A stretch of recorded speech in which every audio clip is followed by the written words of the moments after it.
estão querendo fazer uma CPI, instalar uma CPI para apurar os institutos de pesquisa em razão do absurdo erro, vamos chamar assim, entre o resultado oficial e erros assim gigantescos. O que não são erros, não é? Nós vimos, acompanhamos esta campanha toda e, antes da campanha, toda a atuação, em primeiro lugar, dos contratantes dos institutos. Não é? A Globo contratou 2 institutos, o antigo Ibope, que é o IPEC, e a Folha, o seu próprio instituto, o Datafolha, que brincam as pessoas dizem que é o Datafalha, foi um escândalo, uma vergonha, como é sempre.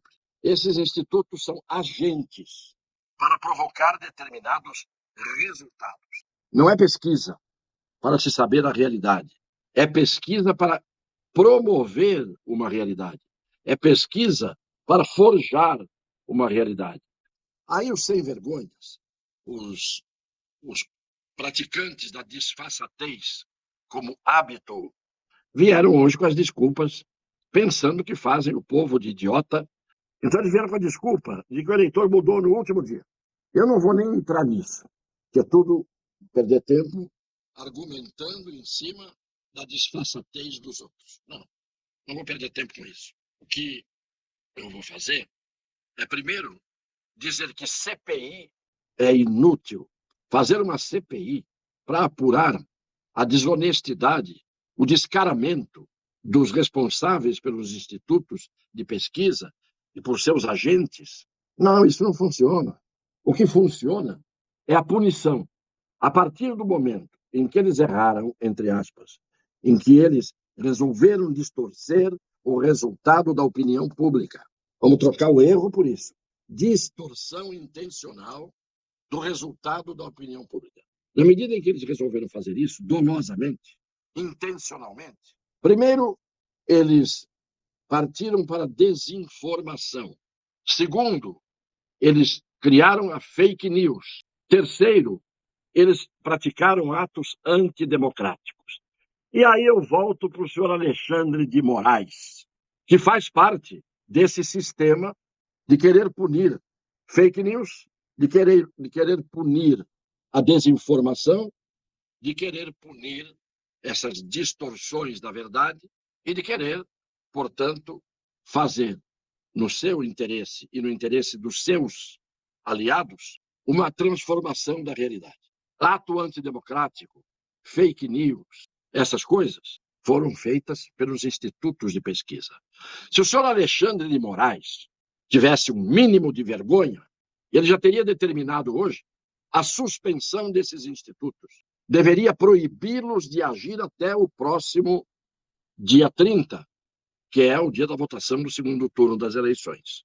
Por muito menos, ele fez muito mais. Porque não é coincidência, por exemplo, que o IPEC, contratado pela Globo, e que está a serviço de um órgão de comunicação que passou 4 anos, quase, está terminando o prazo, espancando o presidente da República, sabotando o presidente da República, negando informações positivas do governo vigente. No mínimo, esta emissora ou esta rede de televisão contrata um instituto para que ele faça o seu jogo.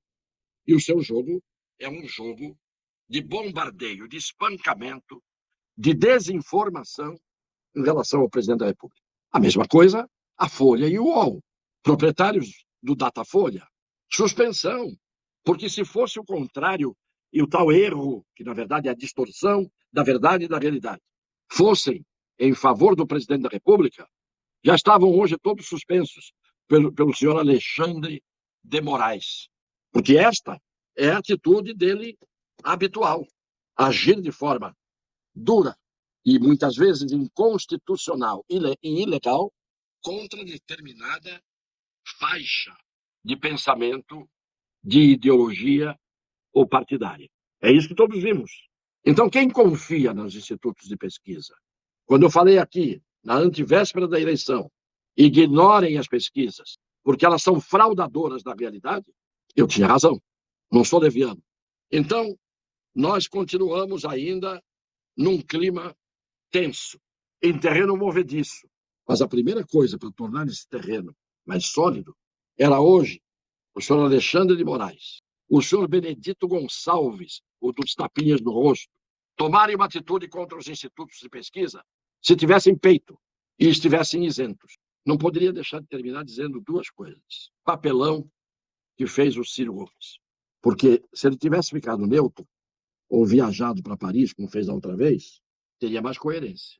Agora, fazer o que ele fez hoje, depois de tudo que ele falou do senhor Luiz Inácio da Silva, ele vem e diz: vou acompanhar o meu partido. Até parece que ele acompanharia o partido em alguma oportunidade. Não acompanharia, se o partido estivesse ao lado de quem ele disse ter cometido o maior escândalo de corrupção do mundo. Ou ele é igual, ou ele teve um daqueles surtos que muita gente dizia que ele tinha, ou ele está no campo da sem-vergonhice. O apoio do Zema é o apoio de um homem digno e de um homem coerente. Isso não cometeu nenhuma contradição. Agora, o apoio da Mara Gabrilli, candidata a vice na chapa da Simone Tebet, que disse que o pai dela foi extorquido a mando do senhor Luiz Inácio da Silva e do PT, levando até arma na cabeça. E ela vem hoje e apoia os que extorquiram o pai dela.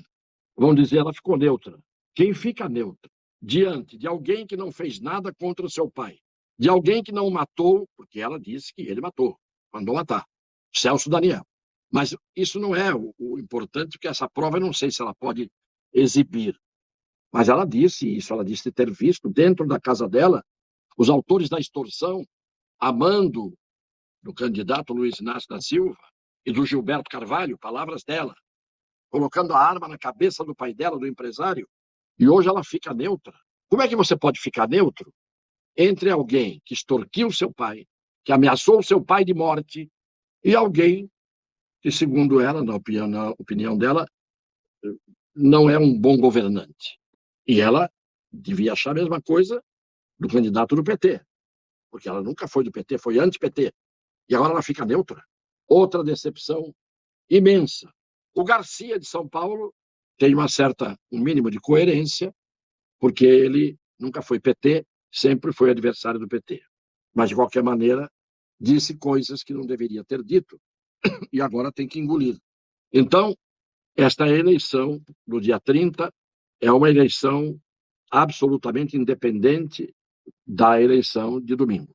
Só resta que os institutos de pesquisa, eu proibiria que eles atuassem agora.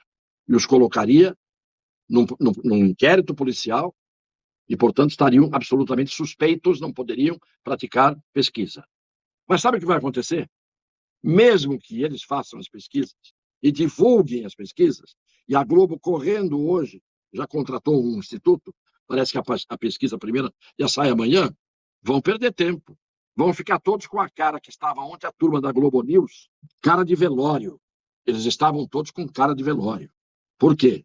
Porque os todo-poderosos da Rede Globo, que passaram quase 4 anos querendo acabar com o presidente da República, e viram um tsunami de conservadores, não vou chamar de bolsonaristas, conservadores, ganharem praticamente de cabo a rabo os governos do Estado, o Senado, inclusive o astronauta que tinha sido vítima dos institutos de pesquisa, com a maior diferença contrária de todos os candidatos, portanto, a maior vítima da sua envergonhice.